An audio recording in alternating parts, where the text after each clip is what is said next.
Halo, selamat pagi semuanya siswa kelas 8 ya.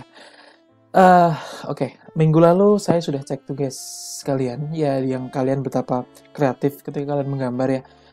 Saya masih dalam proses penilaian karena saya harus cek titiknya, terus saya harus cek pekerjaan kalian seperti apa ya. Lalu materi di pertemuan kali ini kita akan tetap lanjut ya. Materi di koordinat ini cukup cepat, cukup gampang dan cukup sedikit materinya. Jadi jangan khawatir, kalian pasti bisa ya. Oke, materi kita yang di minggu ini, di minggu 24 sampai 28 Agustus, kita belajar masih di sistem koordinat. Sekarang kita akan belajar posisi titik terhadap titik acuan yang dibagi menjadi dua submateri, yaitu posisi titik terhadap titik asal. Nah, titik asal itu apa? Titik asal itu adalah titik 0,0 ketika kalian menggambar sistem koordinat kartesius ya, itu 0,0 yaitu yang di paling tengah ya, itu namanya titik asal. Lalu yang kedua, posisi titik terhadap titik acuan. Kalau titik acuan itu A, B. A, B itu boleh angka mana aja. Jadi misalkan saya berdiri di sini, sedangkan misalkan siapa ya, si Budi berdiri di sana, acuannya itu Budi, lihatnya dari Budi gitu ya. Jadi Budi ada dari Budi itu jarak saya berapa sih?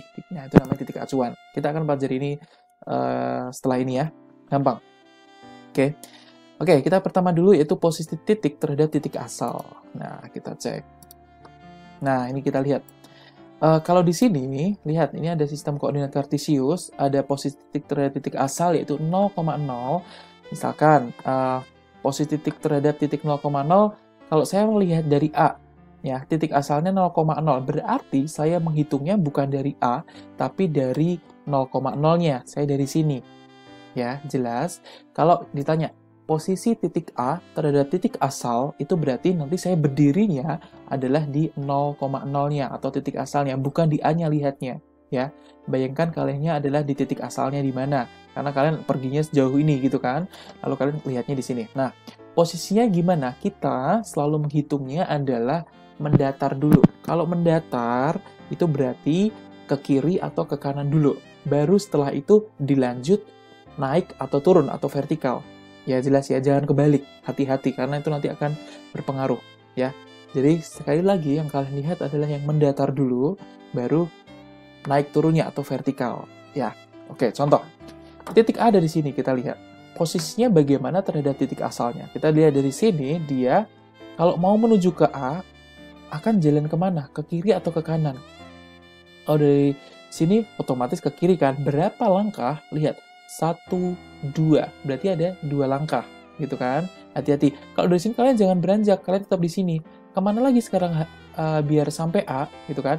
Berarti harus naik kan? Nggak mungkin tiba-tiba kamu lewatnya sini, muter sini. Lama kalian sampai kalau mau pergi ke tempat tujuan gitu. Atau mungkin nyirang gini, nggak boleh. Ya, itu nanti nabrak rumah orang. Jadi kalian harus seperti ini. Dari sini tadi ke sini 2 langkah, ke kiri 2 langkah. Kalau udah paling deket nih, boleh nggak langsung sini? Nggak boleh, jadi nyerong. Lebih jauh kalian ya.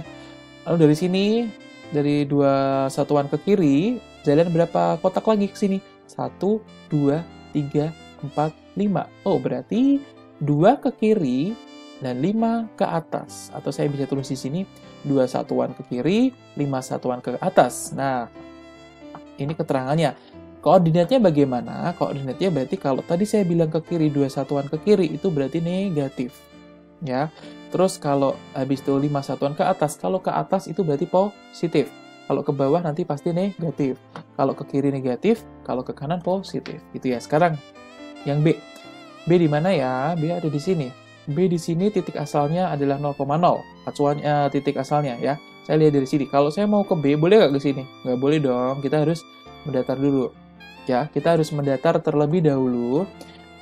Kita kalau mau ke B, kita jalan dulu sebanyak berapa kali? 1, 2, 3.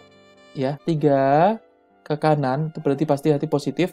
Lalu setelah ke sini, kita naik. 1, 2, 3, 4. Berarti positif. Ya.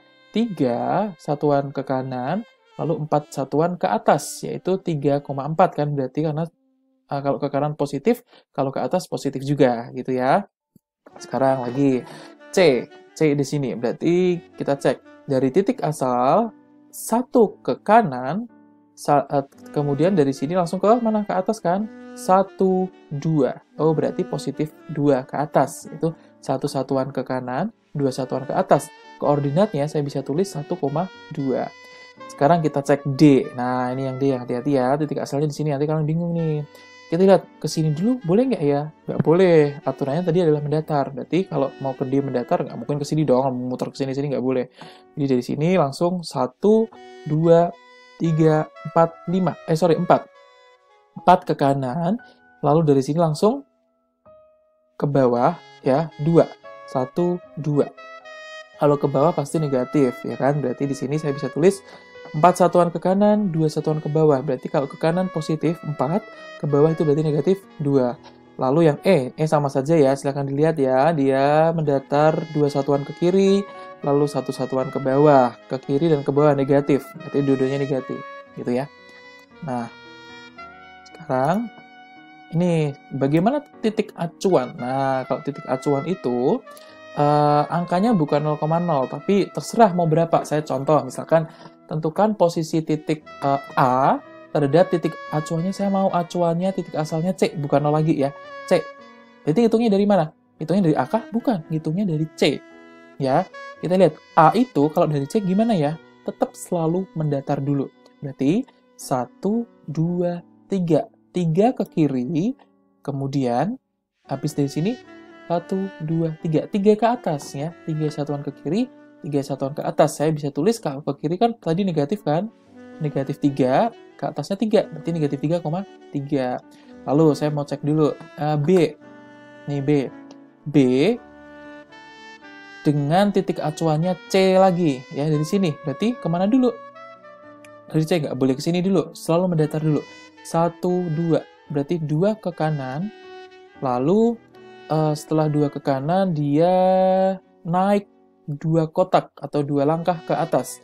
Berarti 2 ke kanan, 2 ke atas. Gitu ya, berarti saya bisa tulis 2,2 karena positif, kanan dan ke atas. Nah, sekarang yang titik O. Boleh nggak titik asal jadi dihitung? Boleh.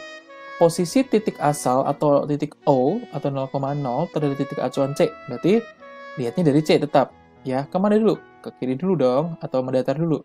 1 ke kiri, 1 ke kiri, lalu habis itu 2 ke bawah. Ke kiri berarti negatif 1, ya kan? Ke bawah berarti negatif 2, gitu ya. Berarti titiknya adalah negatif 1,2. Lalu yang D bagaimana? Kita cek D. D titik acuannya C juga. Berarti kita lihat, kalau D mendatar dulu berarti dari sini. 1, 2, 3. 3 ke kanan, lalu 1, 2, 3, 4. 4 ke bawah. Berarti 3, negatif 4. Karena ke bawah itu negatif. Gitu ya. Oke, itu titik acuan. Nah, ini silahkan kalian tugas. Ada tugas. Ya. Tentukan koordinat tempat-tempat di atas dengan titik acuan yang diberikan. Nah, ini ada toko buku di sini. Di posisi min 4,2. Kampus ada di 5,4. Kemudian stasiun ada di min 2,4. Apotek ada di 4,-3. Nah, hati-hati dengan titik acuan. Tentukan koordinatnya posisi gedung pertemuan dan sekolah dengan titik acuan Tugu Pahlawan. Jadi kalian tentukan satu-satu dulu. Kalau posisi gedung pertemuan di mana? Posisi gedung pertemuan itu balai kota maksudnya ya. Ini gedung pertemuan. Balai kota ini titik acuannya Tugu Pahlawan. Kalau dilihat dari Tugu Pahlawan, ada nggak Tugu Pahlawan? Coba saya cari dulu. Saya edit ya nanti ya. Sebentarnya ada sedikit kesalahan. Sebentar saya edit.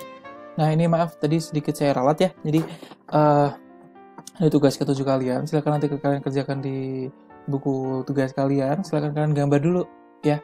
Ini titiknya ada di sini jelas ya.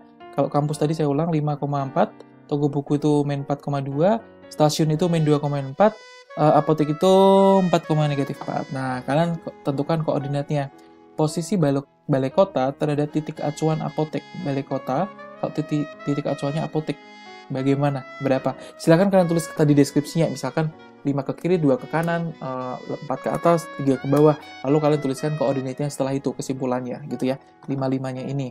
Hati-hati ketika kalian baca jangan sampai kebalik. Titik acuannya dulu yang dibaca atau titik asalnya dulu yang dibaca, baru kalian arahnya horizontal lalu ke vertikal. Seperti itu ya. Terima kasih, ini video dari saya. Semoga ini cukup membantu. dan kita bisa bertemu di pertemuan berikutnya ya. Nah, oke, itu tugas yang pertama ya. Tugas yang pertama ini. Kemudian kita lihat nanti tugas yang berikutnya di pertemuan berikutnya. Kita akan belajar tentang posisi garis terhadap garis sumbu ya. Posisi garis terhadap garis sumbu itu ada posisi garis yang sejajar, ada tegak lurus dan berpotongan. Tahu kan kalau sejajar itu seperti ini. Dia seperti rel, dia tidak akan pernah ketemu. Kalau tegak lurus dia bertemu tapi dia selalu 90 derajat. Kalau berpotongan itu dua garisnya bertemu ya, tapi dia sudutnya boleh tidak harus 40 derajat. Dia bisa 60 derajat, bisa miring seperti ini juga potongan gitu ya. Nah, terus bagaimana? Dua garis yang sejajar tidak akan saling berpotongan. Kalau sejajar ya, tidak akan saling berpotongan. Garis K dan garis L sejajar. Lihat, garis K dan L itu sejajar. Ya. Terus, garis M dengan N sejajar dengan sumbu Y. M dan N ini sejajar juga, dan dia sejajar dengan sumbu Y. Sumbu Y kan berdiri ya, atau vertikal. Yang sejajar yaitu garis M dan N. Itu kalau sejajar. Kalau tegak lurus tadi saya bilang, dia selalu membentuk 90 derajat. Ya. Kalau dua garis perpotongan itu seperti ini. K dan L, dia kalau dipanjangin dia akan memotong, tapi belum tentu 90 derajat. Ya, kalau 90 derajat itu namanya berpotongan tegak lurus. Ya. Nah, ini contoh soalnya. Nah, ini tolong kalian kerjakan lagi. Ini tugasnya tadi kan tugas 7. Ya. Di bawahnya silahkan kalian kerjakan ini. Kalian gambar juga ya, mirip seperti ini. Tentukan garis yang sejajar dengan sumbu X. Mana sumbu X? Sumbu X kan ini. Mana aja garis yang sejajar? Kalian cari garis yang sejajar. Dan yang kedua, tentukan garis yang sejajar dengan sumbu Y. Sumbu Y kan ini. Mana garis yang sejajar dengan sumbu Y, garis apa saja. Lalu, tentukan garis yang memotong sumbu X dan sumbu Y. Mana garis yang memotong sumbu X dan sumbu Y.